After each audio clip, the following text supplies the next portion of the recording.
What's up, you guys? Welcome to the Christel Crawford Show. This week's episode. I haven't met you before. My name's Christel Crawford. What a week. What a couple of weeks of change and magic and change. Did I mention change? I use these tools right there with you actively, like a lot. Hi, Aurelia. Hi, Dwight. Yeah, so I called this week's episode Seasons, Cycles, and Trusting You Through the Changes. Hey, Lila. Hi, Bobby John. Hi, Joy. Hey, guys. So this would be a good one to share with your friends in case you want to torture anybody. Hi, Fern. Hi, Maggie. Last night I was, whatever day it is. It's usually Monday when I do these shows, unless I'm flying and then I move it, but whatever. So last night I'm sitting on the couch after a full day of work in about 2 weeks. Hi, Rupreet. Hi, Maggie. Hi, Mirjana. And I was like, I have no idea what the fuck to talk about today. And hi, Dominique. I remember when I was first starting this show, that was my big fear, was I was going to run out of shit to say. Hi, Marion. And I never run out of shit to say, but I do go through these periods of time and change where I go wordless, where I don't know. And it's so funny because usually right in the middle, like it was a 3-day stretch where so much was shifting and so much was changing that I didn't have any language and I wanted to talk about it simultaneously. I had no words and I wanted to talk about it. So I called up a few friends that I can actually talk to and tried to, anyway, it was, you have no words sometimes. Hi, Bruna. And so I wanted to talk a little bit today about these seasons and cycles. Hi, Sophia. And trusting you through the changes. Because this continues to be kind of a thing, right, Camilla? So, hi.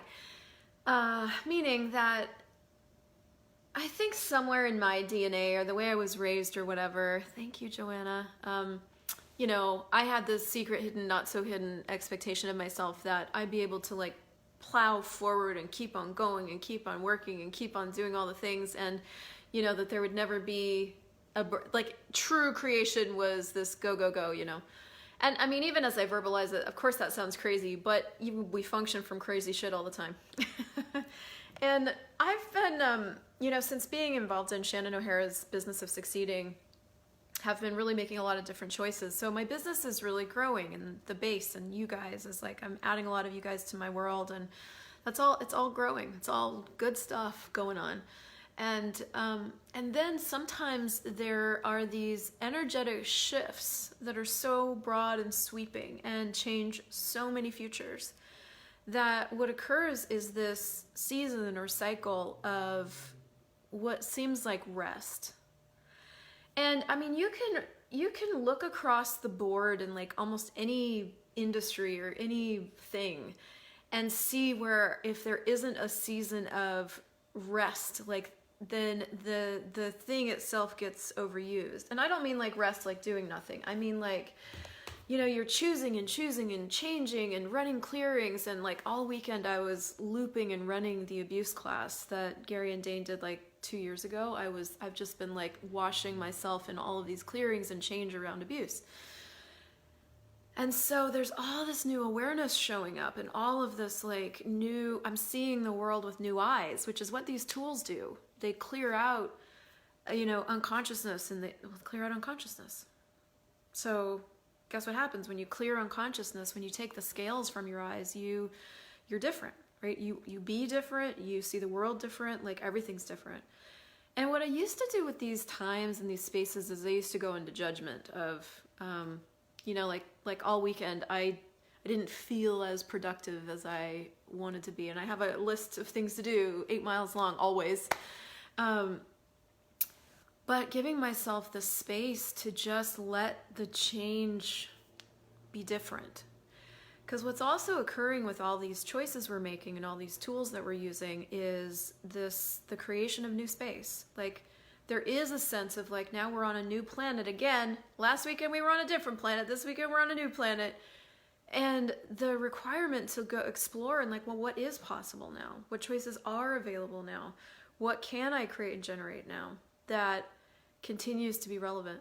And there's a couple of just, one of the things Shannon introduced to me, well, she reminded me of, which is interesting, is some examples from nature and the way the earth works. So I don't know how many of you guys know this, but I was a landscape designer for, I don't even know how long, 3 years, 4 years, something. I got into it right after, I owned a pizzeria, I owned a restaurant for like 4 years, and that was difficult and not easy, and so I ended up closing that. Hi guys, hi Paula, hi Christina. And then right after that, I got out of that. It's kind of a long story. But anyway, bottom line is I got my degree in landscape design. And I picked this job through a spreadsheet. I was like, what are the different elements that I want to have in a career? And I'm like, well, I want something that changes all the time. I want to be outside and I want to do something creative. Well, landscape design popped up. So I did it. And one of my targets with that job that I didn't tell anybody, it was just my private little target, was I wanted to be closer to the earth to be able to see how things worked. And what was really funny, not haha, about the job was I ended up spending most of my time at a desk behind a computer.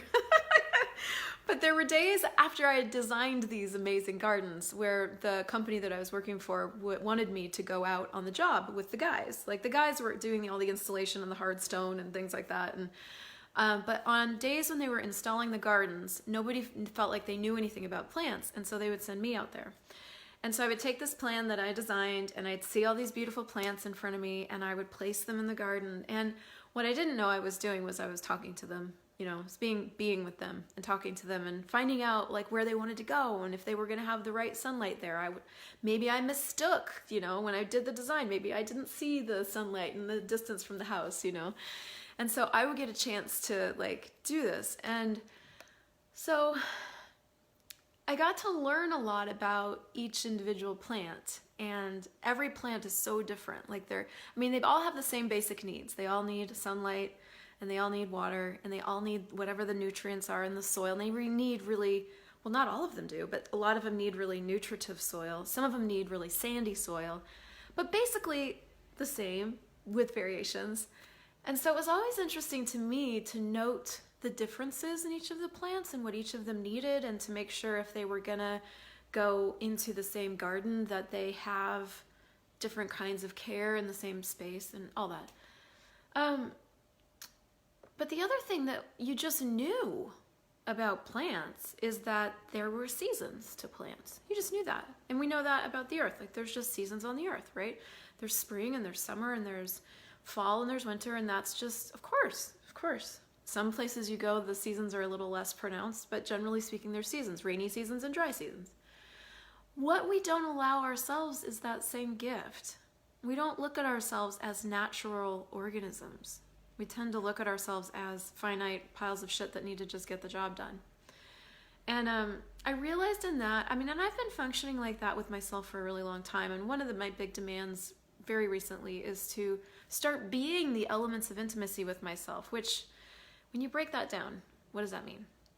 To actually be grateful for me, hi Vera, to honor me, to be vulnerable with me, to be an allowance of me, and to trust me.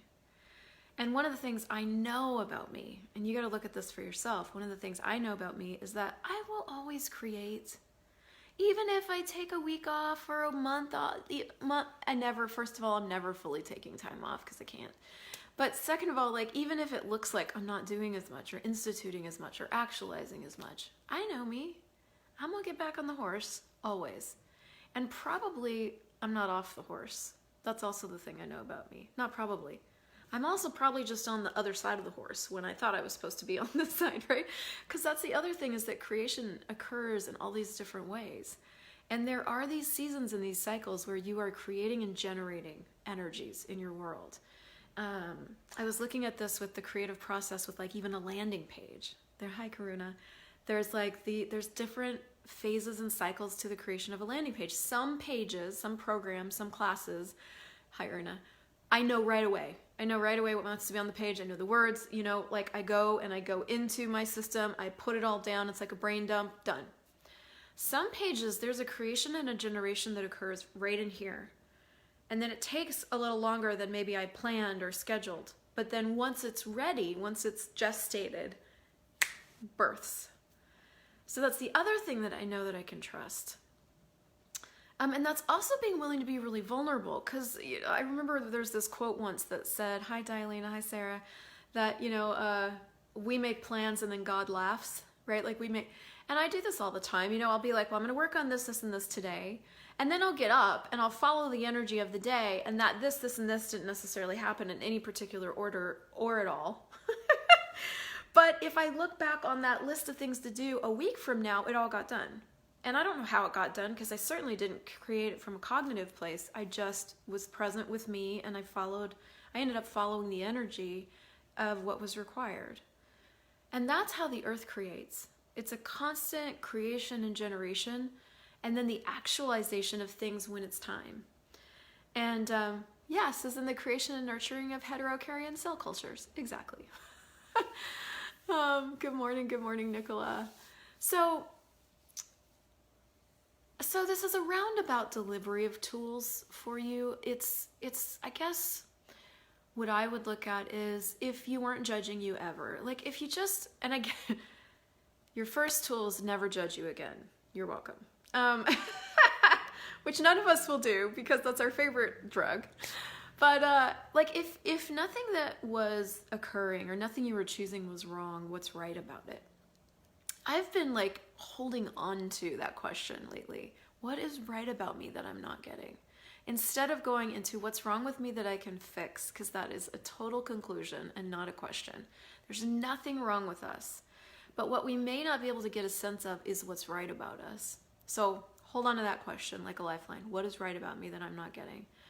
And man, pull out those elements of intimacy, like write them down. Write them down. If I were being grateful for me right now, what could I be aware of and what could I choose? If I were being vulnerable with me right now, what could I be aware of and what could I choose? If I were an allowance of me right now, what could I be aware of and what could I choose? If I were, I always forget these, honoring. This is funny. I actually forget the two that I forget to do with me most of the time. So if I were being honoring of me, what could I be aware of and what could I choose? And if I were trusting me, what could I be aware of and what could I choose? What if you're not fucked up ever, no matter what's showing up in your world? What if there are seasons and cycles to things? What if you could learn to trust you through the times when it seems like not as much is happening, not as much is getting actualized, not as much is getting instituted in the world, right? What if there's never anything wrong with you? And I almost want to just go end scene. There is one question that got sent in that I want to run by you, because I think it's relevant probably to a lot of people. And I'm always grateful when you guys send me your questions, so thank you.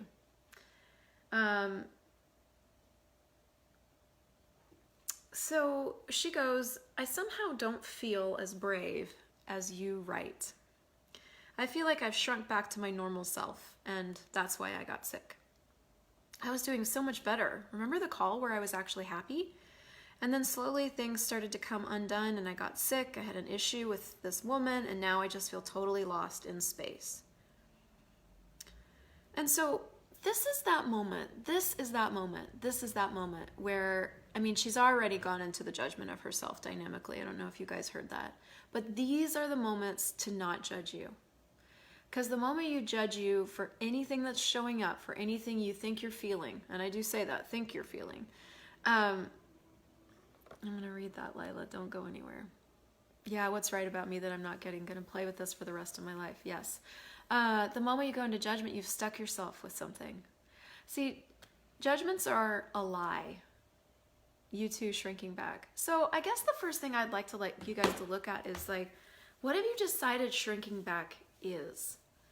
Here's the things that I play with myself. Okay, I'm about to give you like my secret tools to how I outcreate my own insanity. Are you ready? I take a point of view, so anything that you have in your world is a point of view. So, for example, I shrink back. First of all, we say that like it's a fact. It's just a fact, right? I shrink back. I've shrunken back. I've retreated. I've gone backwards, right? I say those things sometimes. Not as much anymore. Because what happens is I listen to myself now. And I listen for, especially when I'm saying things as if they're a fact. Because guess what? Your point of view the things you say as facts, creates your reality. So as soon as you say, I've shrunken back, now you've bought it, and you have to now create from it, and you have to prove it. Like, it's fucking insane. So if you're willing to, and some of you might not be willing to, and that's cool, but for those of you that are willing to take a point of view like that and play with it, here's how I do it. This is my secret toolbox. I go, I've shrunken back, and I'll be like, okay. The first thing I ask myself is that true? Is that true? I always get no. Always. Why? Because anything that's heavy is a lie. Anything that's heavy is a lie. I've shrunken back. Is that light? No. Well, that means it's a lie. So with that one piece of information, I start to play with myself in a different way. I'm like, okay, that's a lie. One of the first things I notice about a point of view like that I'm like stuck in, is that I'm holding on to it. I'm holding on to it. So even when I discover it's a lie, most of the time when I discover right after that is that I want it. I want the point of view. Don't take away my point of view. That's almost always. Because usually the points of view we stick ourselves with are the ones that are serving us in some way. That like believing that I've shrunken back is serving me in some way, which sounds fucked up, but hey, we do fucked up shit all the time, especially to ourselves. So, okay, so I want to hold on to it. So then I will go, okay, well, you can hold on to it. Like, so it's not true that you've shrunken back. So what is true that you're not getting, which is really what's right about me I'm not getting in a different way. So what is true that you're not getting? So if it's not true that you shrank back, if it's not true that you've regressed, I start asking myself some weird questions. And I get these from the 10 Keys to Total Freedom. I get, well, could an infinite being truly shrink back? No. Oh. Am I an infinite being? Yeah. Shit. Then what's actually occurring? Then what comes to my mind is another tool that we talk about, which is that 99.999999999% of all the thoughts, feelings, and emotions that we have aren't mine. Well, this would fall into that category, wouldn't it? Oh, wait a minute. So if 99.9999999% of everything that I feel, think, emote, or have a point of view about isn't mine, is it possible this isn't mine? I have to talk myself through this pretty slowly sometimes. Myself will be like, maybe, yes. Again, revealing that I really, really want it to be mine. Really want to hold on to it. It's really for all the reasons I can't articulate, right? All of this is unconscious until you have this conversation with yourself. So I want it to be, okay, I want it to be mine. But is it mine? No. So am I just aware? Yeah. Fuck. So what am I aware of? And once I get to that space of lightness and I start to look at what I'm aware of, I get so much information. So all of that comes, though, from the willingness to be present with me. Just the willingness to be present with me. Like the willingness to get vulnerable with me. The willingness to honor me. As soon as you've gone into a judgment, you've dishonored you. As soon as you've gone into a judgment, you dishonor you. As soon as you've gone into a judgment, you're not an allowance of you, you're judging you. You know, as soon as you've gone into a judgment, you can't have gratitude for you. You've probably chosen way more than you've given yourself credit for. And I say probably, the probably is silent in that sentence. It's very likely that there's so much more right about you that you're not getting. But what we do instead is we go looking for what we think our problems are. We have a total addiction to problem hunting. And so you find them. You just find them. You find what you seek. If you seek problems, you find them everywhere. So another just facet of this is like when you say I've shrunk back, this is another trick to outcreate yourself, is look at, well, what does that mean to me? What have I decided? What do I think I should be doing? What do I think my life should be doing that it's not? Because it's always a should. Every judgment comes from a should. So you always think you should be doing something and you're not doing it, and so therefore you decide what you are doing. It's a fucking schmozzle. It's a judgment schmozzle. I project and expect that I should be doing this and I'm not. And so therefore I separate and I judge and I reject. That's what projections and expectations create. So what have I decided I should be doing right now? And that right there, all of that I just shared with you is like, that's the cycle that I'm changing for myself. The should cycle. You know, and I'm not, I mean, it's a moment by moment, every 10-second process of like, okay, well, you know, so anyway, so going through your day, but my invitation, my ask to you and for us is, would you be willing to begin being kind to you? And kindness is not niceness.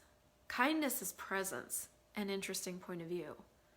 Are you being interesting point of view with you, or are you just like throwing yourself under the bus for where you think you should be, or what you think should be happening, or what you think you should be doing, or what your business should be doing? It's all shoulds, all of it. You can only judge yourself if you have a shoulds. So is that what you're doing? And what would you, I mean, is it even interesting to you to look at being kind to you?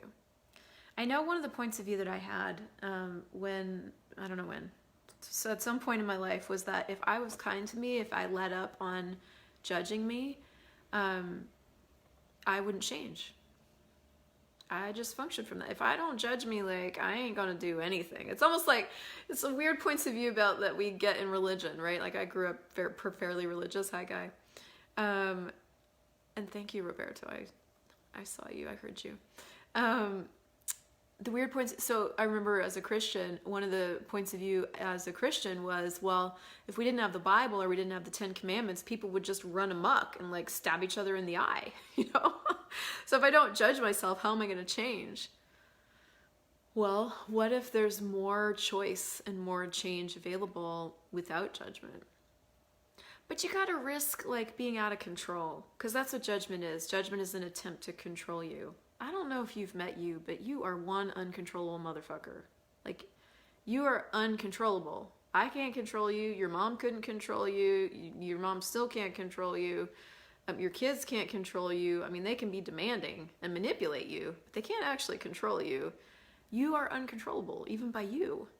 So all judgment does is like stick everything in place. And so, what season are you in? Are you in, you know, look at the way farming works. Are you in the planting season? Are you in the gestation season? Are you in the nurturing and bioenergetic season of making sure everything stays watered? Are you in the harvest season? Are you in the tilling everything under the ground? Are you in the let's let this field rest for a year or two season so that it can regenerate itself? Like, what season are you in? What cycles are you in? And what kindness can you be with and for you for whatever's showing up? Here's the thing about when you are creating and generating things. Creation and generation are these energies. Once you choose it, it's created. Once you generate it, it's created. Once you choose it, it's created. Now's the institution and the actualization of it. So where are you in that? And is it time to institute? Maybe not. Is it time to actualize? Is it time to acknowledge what it is you've actually created, chosen? Because that's usually the step we skip. We skip over just like being present with something and go, yeah, I did that. Okay, that exists. Now what can I contribute to physically actualizing it? We also skip over the times and periods in our life where we need to like just chill a little bit. Like, go take a walk, right? Like, take a nap, get your bars run, like actually nurture and take care of you. And then we also skip the times where it's time to get to work, right? So we skip over all these different seasons by just not being aware. And also, I mean, and one of the ways you cut off your awareness about what's required next is by judging you. That's just one of the ways we do it. So if you skip the judgment, you can just be aware of what is. And you don't have to go into all that wrongness. What is right about you, you're not getting. What's amazing about you, you're not getting. You don't have to go looking for where you're fucked up to be able to enjoy you. You could just enjoy you right where you are. Would you be willing? What would it take?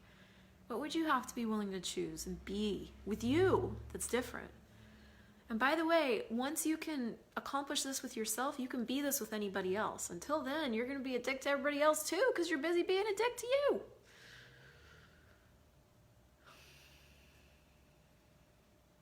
So, what energy and space and consciousness can we in our bodies be to be, know, perceive, and receive the elements of intimacy, all the gratitude and honoring and vulnerability and trust? And one more. Gratitude, honoring, vulnerability, trust, and allowance we could truly choose to be with total ease, and everything that doesn't allow it. Right, wrong, good, bad, pod, poc, on land, shorts, boys, and beyonds. Have a beautiful day. So, I'm super grateful for you. I'm super grateful that I'm just grateful.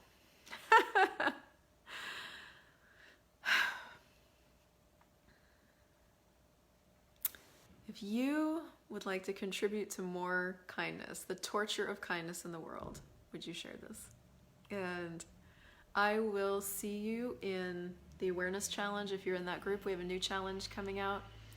And if not, I will see you here same time next week.